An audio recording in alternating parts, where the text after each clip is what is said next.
We're launching a new report on the global state of LGBTIQ organizing and the right to register in 2023.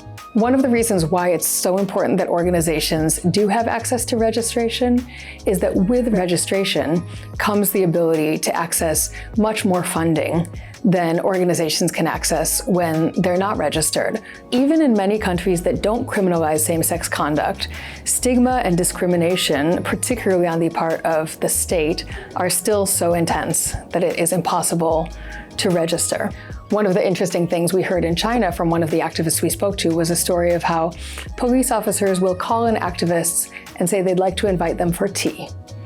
And the tea is actually an opportunity to tell them what you're doing is not acceptable, you need to stop your work.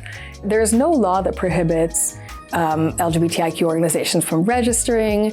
There's no formal policy that prevents them from registering, but activists are under extreme pressure to shut down their organizations and stop their activities. We look at countries in the report like Angola, which is one of the countries that has decriminalized same-sex intimacy in recent years, where it is getting a little bit easier to register, and there are a couple of organizations that have been able to do so. We also look at the experience of activists in countries like Ghana, where it is impossible to register an organization and where there is a bill pending before Parliament, which would in fact make it illegal to register an organization.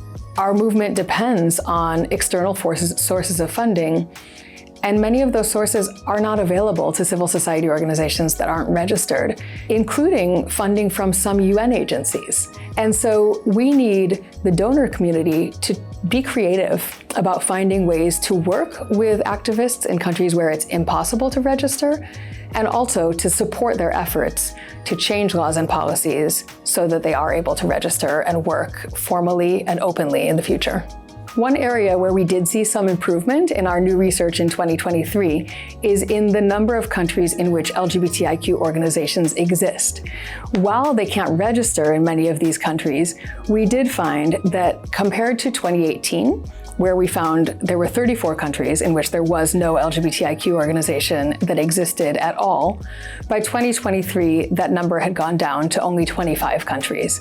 And so that means that our movement is nearly everywhere in the world, and that LGBTIQ people are organizing and demanding their rights, whether or not they're authorized to do so legally.